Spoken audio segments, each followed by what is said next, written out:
Hello friends, welcome to my YouTube channel great analysis. जैसा कि आप जानते हैं, आजकल आईपीओ का सीजन चल रहा है। काफी आईपीओ आ रहे हैं, काफी अच्छे आईपीओ आने वाले हैं। तो आज हम देखेंगे कि आईपीओ सब्सक्रिप्शन रिटेल ट्रेडर के लिए, रिटेल इन्वेस्टर के लिए कैसे वर्क करता है, कैसे डिसाइड होता है कि हमें आईपीओ मिलेगा या नहीं मिलेगा। बिकॉज काफी मेरे को क्वेश्चंस आ रहे थे, because LIC and camps and UTI MC काफी बड़े बड़े आईपीओ आने वाले हैं अभी, और आके गए हुए हैं। तो आइए देखते हैं कि रिटेल इन्वेस्टर को एक आईपीओ मिलेगा या नहीं मिलेगा, कैसे पता चलता है।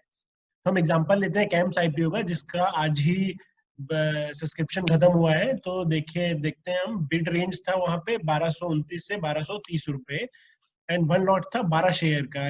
वन लॉट का मतलब होता है मिनिमम आपको 12 शेयर तो खरीदने ही पड़ेंगे, आप उससे कम शेयर नहीं खरीद सकते हैं। एंड जो हाईएस्ट लिमिट होता है वो 2 लाख रुपए तक का होता है। तो वो हिसाब से हम देखेंगे तो 13 लॉट हम मैक्सिमम इसमें ले सकते थे। टोटल शेयर्स जो रिजर्व थे वो थे 63,22,435, एंड टोटल लॉट जो अवेलेबल थे उसको अगर आप 12 से डिवाइड कर देंगे तो टोटल लॉट जो अवेलेबल थे वो थे 5,26,869।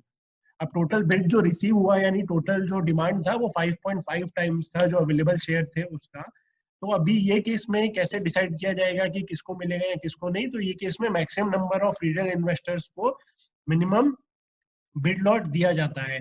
अब इसका मतलब क्या हुआ कि पहले जितने हमारे पास टोटल लॉट है, सपोज 5,26,869 है यहाँ पे, तो हर किसी को पहले एक एक लॉट दिया जाएगा, यानी 5,26,869 लोगों को एक एक लॉट दिया जाएगा। अगर उसके बाद कुछ बचता है तो जिस प्रपोर्शन में उन्होंने बिड किया था उस प्रपोर्शन में उनको एक्स्ट्रा लॉट दिए जाएंगे। बट सपोज जैसा यहाँ पे हुआ है 5.5 टाइम सब्सक्राइब हुआ है, तो हम एग्जांपल लेते हैं कि 10 लाख लोगों ने टोटल बिड किया था। तो अब उसमें से 5,26,869 को ही मिल सकता है, बिकॉज एक लॉट से कम हम सब्सक्राइब या अलॉट नहीं हो सकता।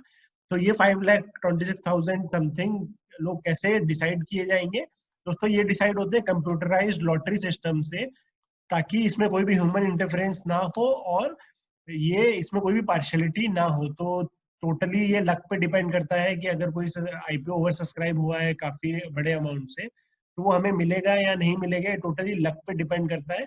अब इसमें आप अपने चांसेस कैसे बढ़ा सकते हैं? एक तो आप एप्लीकेशन अच्छे से भरिए ताकि कोई भी रिजेक्शन का चांस ना रहे, और दूसरा कि आप अपने रिश्तेदारों या अपने फ्रेंड्स के अकाउंट से आप बिड कर सकते हो। बिकॉज आप अपने ही पैन नंबर से अगर मल्टीपल अकाउंट से बिड करोगे तो वो नहीं काउंट होता है। और आप अगर ज्यादा नंबर ऑफ लॉट भी बिड करोगे, सपोज आपने 13 लॉट बिड कर दिए, तो आपका अमाउंट फंस जाएगा, बिकॉज आपको मिलेगा मैक्सिमम वन लॉट ही उसमें। तो दोस्तों अभी देखते हैं कि मैं आईपीओ में सब्सक्राइब करता हूँ या नहीं करता हूँ। तो जनरली मैं आईपीओ प्रिफर नहीं करता हूँ, बिकॉज आईपीओ में कोई भी रिस्क मैनेजमेंट का तरीका नहीं होता है। फॉर एग्जाम्पल मैं आपको यही कैंप्स के आईपीओ से बताता हूँ। सपोज ये इसका प्राइस है 1230 रुपए, और ये ओपन होता है लिस्टिंग डे के दिन, फॉर एग्जाम्पल 1000 रुपए में। तो डायरेक्टली मेरे को 23% का लॉस हो रहा है, जबकि मेरा मैक्सिमम मैं लॉस जो ले सकता हूँ या मेरी स्ट्रेटेजी या मेरे हिसाब से होना चाहिए वो मैं 10% लेना चाहता हूँ। तो इसमें मैं कोई भी रिस्क मैनेजमेंट का तरीका यूज नहीं कर सकता, बिकॉज अगर वो सपोज और 30-40% नीचे खुला तो मेरे को वो लॉस लेना ही पड़ेगा, मैं निकल नहीं सकता हूँ। तो मैं, मेरा जो एडवाइस रहेगा वो ये रहेगा, अगर आप लिस्टिंग गेन के लिए या जब भी स्टॉक लिस्ट हो रहा है उस दिन के गेन के लिए अगर आप आईपीओ में जाते हैं, तो आप उसी दिन प्रॉफिट या लॉस जो भी हो रहा है वो लेके निकल जाए। बिकॉज अगर आप सपोज हमारा जो आईपीओ है वो लॉस में या डिस्काउंट में लिस्ट होता है, तो उसके बाद में काफी हाई चांसेस होते हैं कि वो दोबारा उस प्राइस तक आने में उसको काफी लंबा टाइम लग जाता है। आइए मैं आपको कुछ फेमस एग्जांपल्स दिखाता हूँ जहाँ पे आईपीओ डिस्काउंट में लिस्ट हुए और उसके बाद फिर उनके साथ में क्या हुआ। तो ये आईसीआईसीआई सिक्योरिटीज का आप एग्जांपल देख सकते हैं।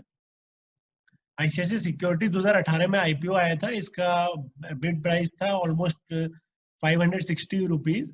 तो आइए देखिए, मैं आपको दिखाता हूँ। ये लिस्ट ही हुआ डायरेक्टली 460 रुपीज के आसपास। उसके बाद उस दिन उसने एक हल्का सा जंप लिया, बिकॉज इसमें एंकर इन्वेस्टर और काफी इन्वेस्टर इसको सपोर्ट करने की कोशिश करते हैं। बट उसके बाद आप देखेंगे कंटिन्यूअसली ये नीचे आता गया, और जो भी राइज आता था उसमें लोग जहां पे भी फंसे होते थे, सपोज रिटेल ट्रेडर जो फंसा हुआ है वो यहाँ पे निकलने की कोशिश करते हैं। फिर उसमें फॉल आता है उसकी वजह से, और फिर एक हल्का बाउंस आता है, वहां पे लोग फिर बेचते हैं। बिकॉज सबका पेशेंस अलग अलग होता है, सबका रिस्क एपिटाइट अलग होता है, तो लोग बेचने की कोशिश करते हैं। तो ये ऐसे करके काफी लोअर लो और लोअर हाई बनाता जाता है। बाद में आप देखेंगे इसने रिकवर भी किया, बट जब ये दोबारा अपने उसी प्राइस के पास आया जहां पे ये लिस्ट हुआ था या जहां पे इसका बिड प्राइस था, इसमें दोबारा शार्प फॉल आया, बिकॉज आप देखोगे यहाँ पे ही ये इसका बिड प्राइस था, बिकॉज जो जितने भी रिटेल ट्रेडर या रिटेल इन्वेस्टरों ने उस एक दिन के प्रॉफिट के लिए इसको खरीदा था, उन्होंने ब्रेक इवन आते ही तुरंत सेलिंग करना स्टार्ट किया, जिसकी वजह से एक शार्प फॉल आया। बाद में दोबारा ऊपर गया और आज भी आप देखोगे ये वहीं पे स्ट्रगल कर रहा है। तो जनरली रिटेल ट्रेडर का या रिटेल इन्वेस्टर का माइंडसेट क्या होता है कि एक बार ब्रेक इवन आ जाए तो मैं निकल जाऊं, उसके लिए वो एवरेज भी करते हैं और बहुत सारे अलग अलग चीजें यूज किए जाते हैं। अब मैं आपको दूसरा एक एग्जांपल दिखाता हूँ, जीवन फाइनेंस का। ये भी जब भी लिस्ट हुआ तो डिस्काउंट में लिस्ट हुआ, उससे एक दिन जैसा मैंने बोला कि थोड़ा कोशिश करते हैं प्लेयर्स की उसको ऊपर लेके जाया जाए, बट जनरली बाद में एक बार अगर वो डिस्काउंट में लिस्ट हो गया तो बहुत कम चांसेस होते हैं कि वो दोबारा ऊपर जाए। देखिए आप इसमें भी देखेंगे ये नीचे गया, ये नीचे, तो जैसे कि आप देखेंगे ये बार बार नीचे आते ही जा रहा था, और जैसे भी इसमें रैली आती है तुरंत सेलिंग स्टार्ट होती है। तो अभी तक तो ये अपने उस प्राइस से जहाँ पे ये लिस्ट हुआ था या जहाँ पे बिड हुआ था वहां से काफी नीचे है। तो और हो सकता है यहाँ पे 1-2 साल निकल जाए, तो इसलिए मैं अपना कैपिटल इसमें नहीं फंसाना चाहता हूँ, बिकॉज पता नहीं होता है कि वो कब तक दोबारा वहां तक आए। अभी मैं आपको एक और अच्छा एग्जाम्पल दिखाता हूँ जहाँ पे लॉसेस जल्दी रिकवर हो गए।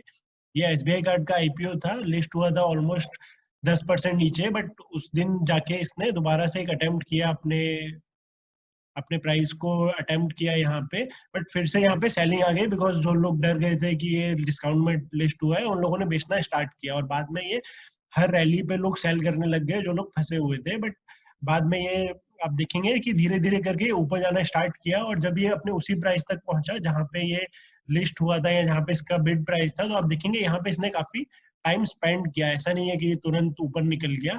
ये चीज होती है बिकॉज यहाँ पे जितने भी रिटेल इन्वेस्टर थे या लूज हैंड्स थे, उन्होंने अपना शेयर बेच दिया, बिकॉज उन्होंने ये साइकिल देख लिया था और वो लॉस नहीं लेना चाहते, उनको लगा ब्रेक इवन आ गया तो हम निकलते हैं।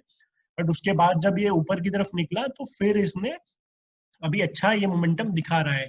तो ये ऐसे बट बहुत कम एग्जांपल होते हैं जब शेयर डिस्काउंट में ट्रेड हो, काफी नीचे जाए और फिर इतना ऊपर आ जाए। तो बट हम हर शेयर को इसकी तरह ट्रेड नहीं कर सकते, इसलिए मैं आपको सजेस्ट करता हूँ कि जब भी आप लिस्टिंग डे के लिए डाल रहे हैं प्रॉफिट या लॉस लेने के लिए, तो आप उसी दिन निकलने की कोशिश करो। दोस्तों ये वीडियो आपको कैसा लगा आप नीचे कमेंट सेक्शन में बता सकते हैं। अगर अच्छा लगा तो लाइक कीजिए, सब्सक्राइब कीजिए, ज्यादा से ज्यादा लोगों तक शेयर कीजिए। Thank you.